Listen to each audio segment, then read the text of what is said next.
예수님은 억압받는 자들을 아낌없는 은혜로 사랑하셨습니다. 죄인들은 예수님을 사랑했습니다. 왜냐하면 예수님이 그들과 함께 하셨기 때문입니다.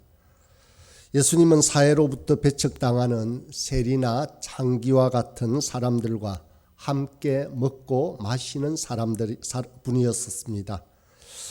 교회로 모인 저와 여러분도 마땅히 그러해야 합니다.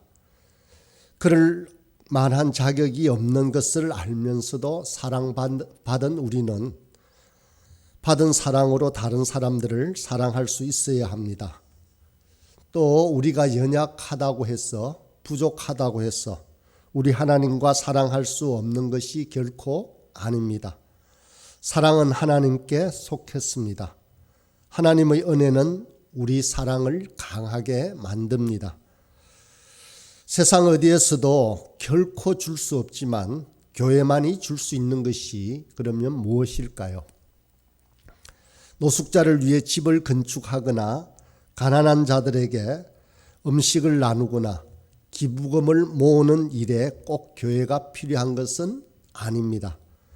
정치적 개혁이나 복지에 관한 법률을 통과시키기 위해서도 교회가 꼭 필요한 것은 아닙니다. 국가의 도덕적인 수준을 높이기 위해서 교회가 필요한 것도 아닙니다.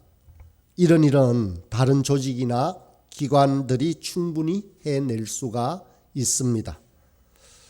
그렇다면 세상 어디에서도 얻을 수 없는 것 중에 교회가 줄 수 있는 유일한 중요한 한 가지는 무엇이겠습니까? 그것은 바로 은혜입니다. 교회가 아닌 세상 어디에서 은혜를 발견할 수 있겠습니까? 오직 교회만 줄 수 있고 나눌 수 있습니다. 세상은 은혜로 충만하지 않습니다. 세상에는 우리가 값을 주고 지불한 것만을 얻을 수 있습니다. 우리는 씨 뿌린 것만을 거둡니다. 공짜라는 것은 없습니다. 눈에는 눈입니다. 주고 받습니다. 세상은 반드시 대가를 요구하게 되어 있습니다. 그렇지만 은혜라는 것은 대가 없이 거저 주는 것입니다. 우리가 은혜 안에 사는 것, 즉 은혜를 기억하며 살아가는 것은 우리 속에 사랑이 살아있게 만듭니다. 하지만 반대로 우리가 이 은혜를 기억하지 못하고 망각한다면 하나님의 넘치는 사랑은 죽게 되는 것입니다. 세상은 기독교 교리를 보고 혹은 교회의 사명 선언문을 보고 교회에 대해 호의적이거나 관심을 갖지는 않습니다. 사람들은 온전히 그리스도인들을 보고 교회에 관심을 가지거나 호의적이 됩니다. 만약 우리가 우울해하고 기뻐하지도 않고 자기의에 빠지고 독선적이고 억압적일 때 사람들은 우리를 통해 기독교를 평가하고 교회를 떠나갑니다. 달라스 윌라드 목사님은 은혜 없는 영적 생활의 위험에 대해서 이렇게 말을 했습니다. 얼마나 많은 사람들이 그리스도인들에 의해서 영생의 길에서 떠나가는지 아십니까? 그리스도인들은 감정이 없고 뻣뻣하고 가까이 하기 어렵고 지루하고 생기가 없고 망상적이고 불평만 합니다. 이런 그리스도인들은 도처에 있습니다. 이들이 놓치는 것은 바로 하나님 사랑 안에서 균형 잡힌 생동감에서 솟아나는 활기입니다 라고 말했습니다. 은혜를 올바르게 이해하면 사랑하게 됩니다. 은혜는 사랑을 강하게 만듭니다. 그런데 은혜 가운데 살지 않으면 자신뿐만 아니라 다른 사람을 향해 따지게 되고 분노하게 됩니다. 그래서 교회의 모든 사안들이 싸움의 대상이 됩니다. 부끄럽지만 목사님들의 모임에 가면 이런 경우가 많습니다. 신조를 놓고 싸웁니다. 교단 헌법이나 시행 규칙을 놓고 싸웁니다.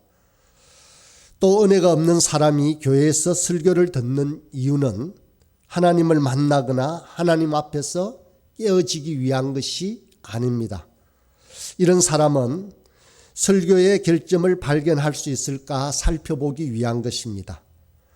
이들은 바로 교회에서 두려움의 대상이 됩니다. 이 사람은 교회에서 많은 것들에 관여하지만 사랑하지 않습니다. 은혜를 모르면 사랑하기가 어렵습니다. 자신이 은혜를 체험하지 않으면 사랑할 수가 없습니다. 혹 어떤 사람은 스스로 진리를 수호하는 사람이라고 생각하지만 불평만 하는 사람이 있습니다. 언제나 분열과 분쟁에 앞장서는 사람입니다. 그런데 어쩌면 우리 모두가 이런 사람일 수도 있습니다. 하나님은 우리가 이런 사람들보다 더 형편없는지도 없다는 것을 아십니다. 하나님은 이런 우리를 사랑하시고 부르셨습니다. 로마서 5장 8절의 말씀입니다. 우리가 아직 죄인 되었을 때 그리스도께서 우리를 위하여 죽으심으로 하나님께서 우리에 대한 자기의 사랑을 확정하셨느니라. 우리가 아직 죄인 되었을 때 하나님께서 우리를 사랑하셨다라고 했습니다. 그래서 예수님께서 그런 우리를 위해 죽으셨다라고 하십니다. 그러므로 우리가 그 은혜를 기억하고 감격한다면 그 누구도 품고 안을 수가 있어야 합니다. 상처받고 좌절하고 절망하는 사람들을 품어야 하는 것입니다. 교회는 이런 죄인들을 위한 장소입니다. 그런데 많은 교회들이 이런 연약한 사람들을 형제, 자매로 여기지 않는다는 데 가장 큰 문제가 있는 것입니다. 정말 우리가 이 은혜를 잊지 않는다면 우리의 기쁨과 경배와 감사와 섬김과 겸손의 삶을 살아야 합니다. 그 무엇보다도 그 중심에 사랑이 있어야 합니다. 오늘 본문 누가복음 10장 27절을 보면 내 마음을 다하며 목숨을 다하며 힘을 다하며 뜻을 다하여 주 너의 하나님을 사랑하고 또한 내 이웃을 내 자신과 같이 사랑하라고 분명하게 명령하십니다. 요한일서 4장 8절에도 이렇게 말씀하십니다. 사랑하지 아니하는 자는 하나님을 알지 못하나니 이는 하나님은 사랑이심이니라고 말씀하십니다. 사랑하는 자만이 하나님을 아는 사람입니다. 주님의 이 사랑을 분명하게 믿은 사람들은 모든 것을 버렸습니다. 자신의 소유를 포기했고 직업을 희생했고 과거의 행실과 죄를 끊었습니다. 그리고 많은 자에게 주어지는 믿는 자에게 주어지는 박해와 고통을 받아들였습니다. 그리고 기쁨으로 주님의 일을 감당했습니다. 이 믿음의 사람들은 웃고 울고 서로 격려하며 즐겁게 주님과 이웃을 섬겼습니다. 그것은 자신들이 죄인임에도 불구하고 사랑받았기 때문입니다. 은혜를 입었기 때문입니다. 그리고 그들이 확신하는 것은 엄청난 보화와 진주가 있을 것이라고 확신했기 때문입니다. 그것은 바로 예수님입니다. 그러나 이 은혜를 모르면 실제로 믿지 않게 됩니다. 그래서 독선적이 되고 교만하고 사랑할 줄도 느낄 줄도 모르게 됩니다. 거짓 믿음은 차가운 심장과 가짜 얼굴을 지니게 되는 것입니다. 슬픈 표정으로 거짓 인생을 살게 됩니다. 은혜가 없다면 인생은 힘들어집니다. 은혜가 없다면 상처를 입게 됩니다. 이 은혜가 아니면 살아갈 수가 없기 때문입니다. 자신의 노력으로는 절대 안 된다는 사실을 깨달아야 합니다. 그래야 비로소 은혜의 자리로 나아가게 됩니다. 그러면 이 은혜가 사랑의 자리로 나아가게 하고 그 사랑을 강하게 하는 것입니다. 은혜는 다른 어느 곳에서도 얻을 수 없습니다. 오직 교회만이 줄 수 있습니다. 하나님만이 이 은혜를 줄 수 있는 것입니다. 성경에는 이 하나님의 은혜에 관한 기록들로 가득 차 있습니다. 바울이라는 사람이 제약 가운데 사람들을 죽이고 있었습니다. 그런데 자신이 죄인인 것을 모릅니다. 종교적인 사람들 특유의 문제를 이 바울은 가지고 있었습니다. 자신은 사랑받을 만한 일을 했기 때문에 하나님의 사랑을 받는 것이라고 생각했습니다. 그래서 자신은 빌립보서 3장 5절에서 6절의 말씀에 보면 이렇게 고백합니다. 나는 8일 만에 할례를 받고 이스라엘 족속이요 베냐민 지파요 히브리인 중에 히브리인이요 율법으로는 바리새인이요 열심히는 교회를 박해하고 율법의 의로는 흠이 없는 자다라고 자신을 소개합니다. 바울은 율법에 헌신하지 않는 사람들을 추적하여 감옥에 가두는 데 일생을 바치고 있었습니다. 바울은 자신이 믿는 바에 대해 확신했기에 열정적으로 자기의 일에 헌신했습니다. 그런데 이 바울이 놓치는 것이 있었습니다. 그것은 바로 은혜입니다. 그런데 바울이 이 은혜를 만나게 되었습니다. 그러자 자신이 행해온 모든 업적들이 쓰레기가 되고 말았습니다. 아니, 더 심하게는 배설물이 되었습니다. 그렇습니다. 은혜 안에 살지 못하게 하는 것은 그 어떤 것도 쓰레기입니다. 우리는 바울을 은혜의 사도라고 부릅니다. 그 이유는 바울의 모든 서신에는 은혜의 이야기가 담겨 있기 때문입니다. 그리스도인이라고 하는 우리에게 가장 중요한 일은 우리가 은혜로 구원받았고 오늘도 은혜로 사랑받고 있음을 기억하는 것입니다. 하나님은 저와 여러분을 선택하여 구원하신 후에 우리를 하나님의 자녀로 받아들였습니다. 바울은 우리가 은혜로 구원받게 되었다고 거듭 강조합니다. 에베소서 2장 8, 9절입니다. 너희는 그 은혜에 의하여 믿음으로 말미암아 구원을 받았으니 이것은 너희에게서 난 것이 아니요 하나님의 선물이라. 행위에서 난 것이 아니니 이는 누구든지 자랑하지 못하게 함이라 라고 말씀합니다. 우리의 구원은 하나님이 주신 선물입니다. 바울은 우리가 은혜로 용서받았다라고 거듭 말합니다. 골로새서 2장 14절에 보면 우리를 거스르고 불리하게 하는 법조문으로 쓴 정서를 지우시고 제하여 버리사 십자가에 못 박으시고 라고 말합니다. 우리의 산더미 같은 도덕적인 빚을 제해 주십니다. 하나님은 우리의 부채와 죄책감을 가져가셔서 십자가에 못 박으셨습니다. 하나님이 정서를 도말하시고 차용 정서를 파기하셨습니다. 죄짐에서 풀렸습니다. 깨끗해졌습니다. 이것이 바로 은혜의 경이로움입니다. 바울 사도는 예수님의 십자가와 부활의 은혜로 제사함을 입었다라고 고백합니다. 그리고는 로마서 8장 35절에서 누가 우리를 그리스도의 사랑에서 끊으리오라고 묻고 있습니다. 그리고는 그 주님의 사랑으로부터 우리를 끊을 수 있는 것은 그 어떤 것도 없다고 결론 짓습니다. 예수님의 부활은 이제 우리 인생의 시작입니다. 그 것은 아직 우리에게 도달하지 않았지만 곧 올 것입니다. 이것이 우리가 부활을 소망하는 이유인 것입니다.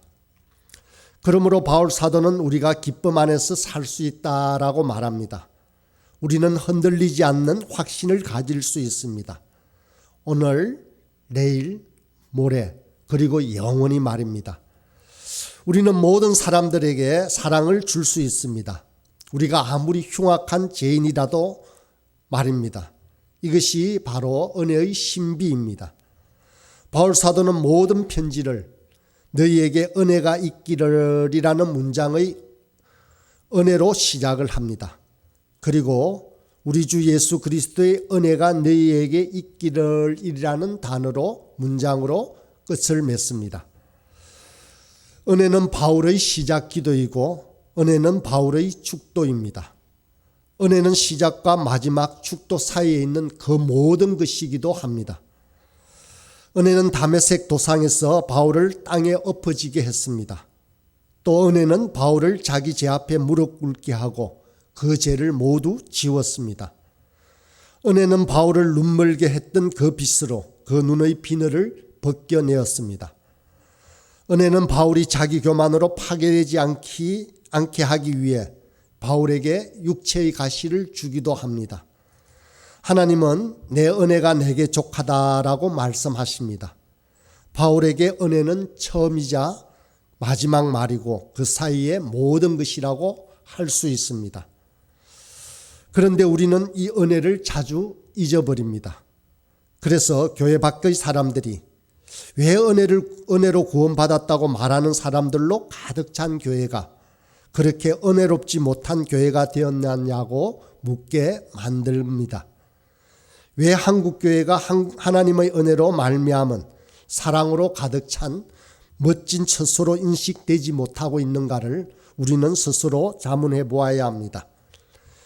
여기에는 구원받았다고 하는 사람들의 교만과 연관이 되어 있다고 생각합니다. 교만은 성경의 또 다른 주제 중에 하나입니다. 베드로전서 5장 5절에는 하나님은 교만한 자를 대적하시되 겸손한 자들에게는 은혜를 주시느니라고 말씀하십니다. 겸손한 자들만이 은혜를 원합니다. 세리와 창기는 쉽게 무릎 꿇습니다. 그런데 스스로가 무엇을 이루었다라고 생각하면 우리는 그에 대한 대가나 보상을 받기를 원하면서 점점 그 은혜를 잊어가게 됩니다. 은혜에 대한 오해는 또 다른 한 가지 함정이 있습니다. 그것은 바로 이 은혜를 남용하는 것입니다. 유다서 1장 4절에 보니 이는 가만히 들어온 사람 몇이 있음이라.